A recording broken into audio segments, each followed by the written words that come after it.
Hi there, and welcome to the History Hot Tub. Today I want to take a look at the Cold War.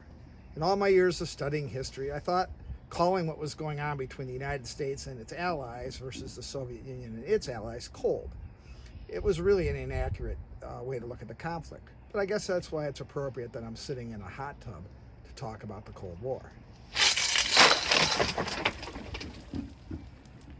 Politicians and historians coined the term because the Soviets and Americans theoretically never squared off directly on the battlefield. But for the hundreds of thousands of people who died and the many economies ruined by the Cold War, the situation was anything but cold. Before we take a look at the Cold War and how it was fought, we should at least acknowledge that our world was forever changed by its existence. Ignoring the horrible costs of fighting the Cold War, as many politicians and some historians are apt to do, there is no doubt that the lives of most of us all over the world are better off because of the scientific and technological war fought by non-soldiers on both sides. Granted, there were some terrifying prospects of nuclear war that haunted most of my childhood and my adult life, but it was satellites that were birthed in the Cold War, and the internet that you're watching this video on was a Cold War invention. It serves to remind us that all wars, cold or hot, transform the societies that fight them, and not always in the way we might predict. It'll be up to you in the future to decide if it was all worth it. As the bills come due for the massive federal deficit racked up by Americans in their competition with the Soviets, especially under Ronald Reagan, the fact that the Berlin Wall fell might not seem as worth it as it was in the 1990s.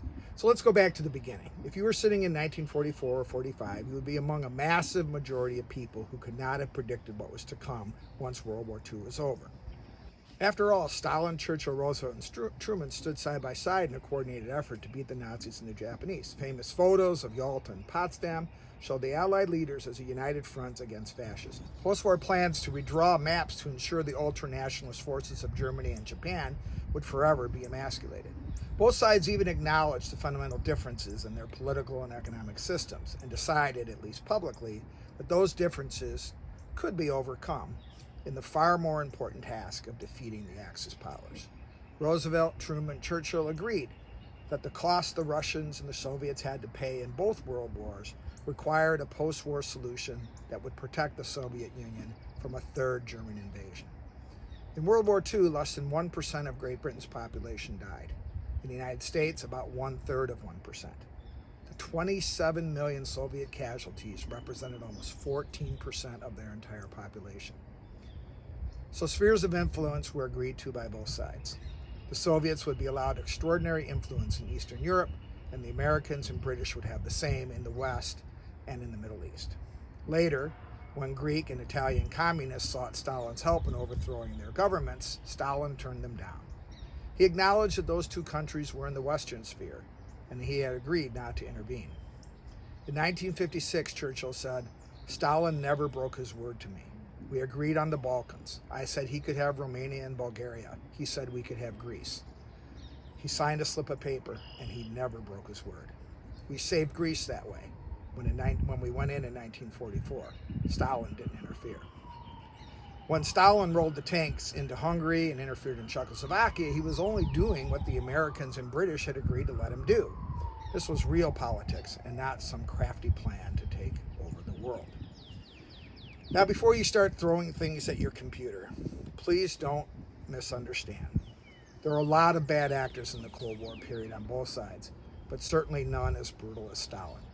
The terror he brought on his own country ranks among the most horrific in human history. You will never hear me defend his totalitarianism in any way. He was arguably responsible for the deaths of more innocent people than Hitler himself.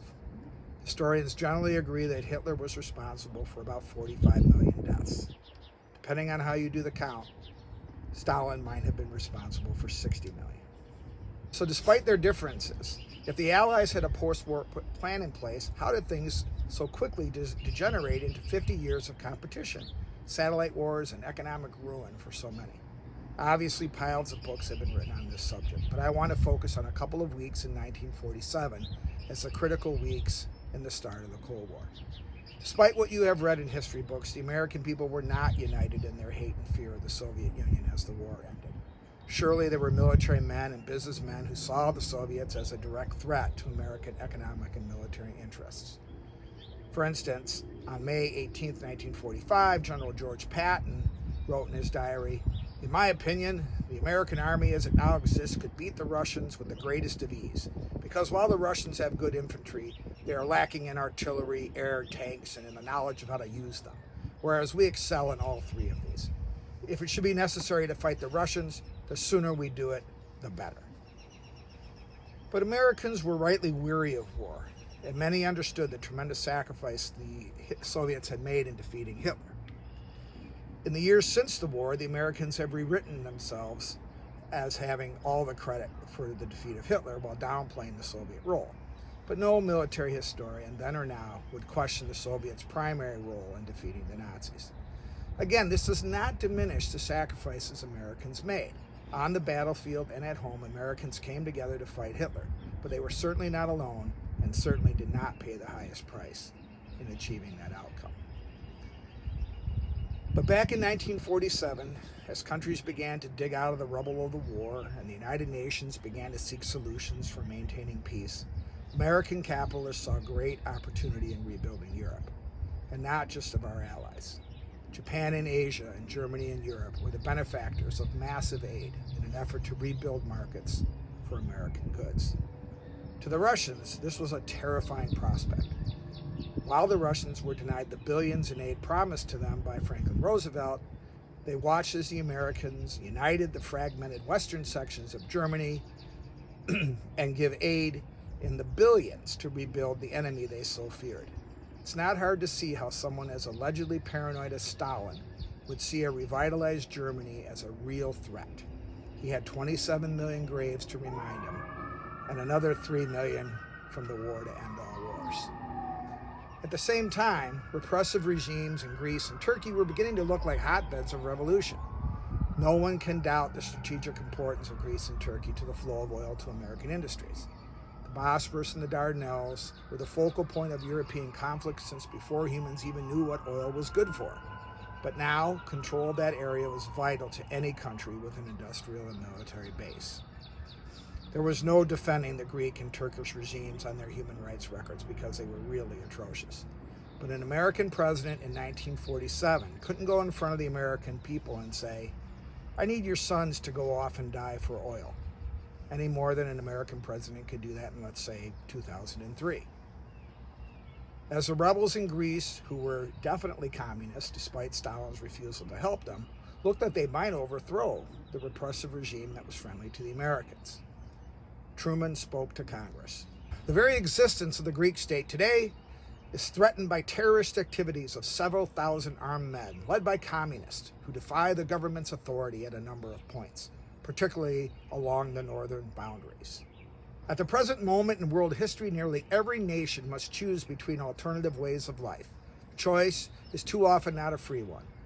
One way of life is based upon the will of the majority and is distinguished by free institutions, representative government, free elections, guarantees of individual liberty, freedom of speech and religion, and the freedom from political oppression. The second way of life is based on the will of a minority, forcibly imposed upon the majority. It relies upon terror and oppression, a controlled press and radio, fixed elections, and the suppression of personal freedoms. I believe that it must be the policy of the United States to support free people who are resisting attempted subjugation by armed minorities or by outside pressures. And thus was born the infamous Truman Doctrine. While the United States would not directly fight the Soviets, Americans would fight communism wherever it reared its ugly head.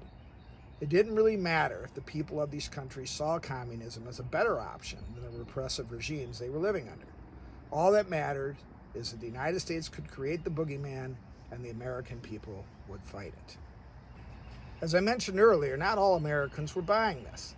In a speech attended by 20,000 people at Madison Square Garden just days after Truman's speech, Secretary of Commerce and former Vice President Henry Wallace tried to point out the disingenuous nature of the Truman Doctrine.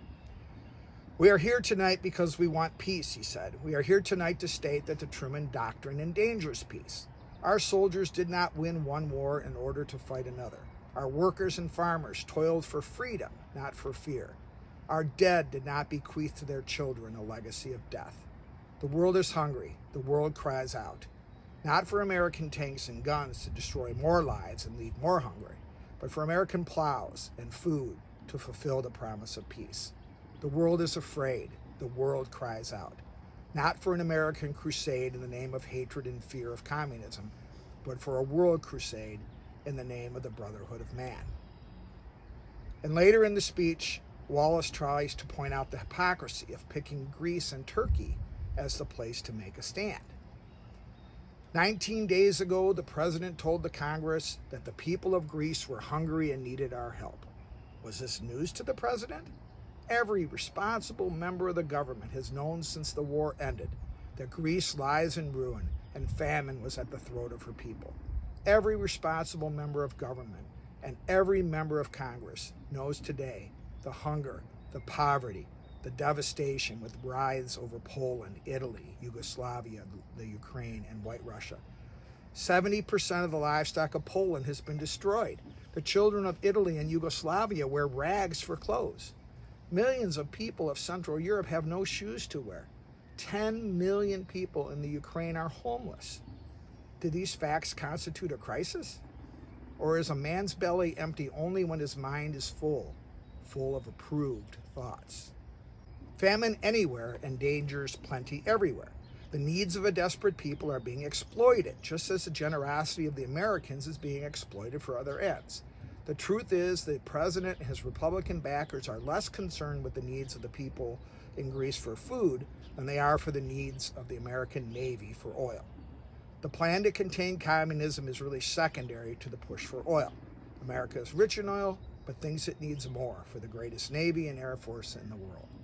When Britain competes for these resources, we settle our differences as friends. When Russia competes for them, we sound the fire alarm and thank God for the atom bomb. Why is that? Great nations, including Russia and America, struggled for oil long before there were communists in the Kremlin. Poverty, which causes communism, will not be ended by beating drums of hatred, but by a world of plenty. The lines were drawn, and the entire prospect of avoiding a Cold War and the hundreds and thousands of deaths and the ruined economies of many countries lie in the balance. Truman was furious at Wallace. He fired him after the speech, and soon J. Edgar Hoover and the FBI began investigating Wallace as a communist. The rest, as they say, is history. We'll see you next time in the History Hot Tub.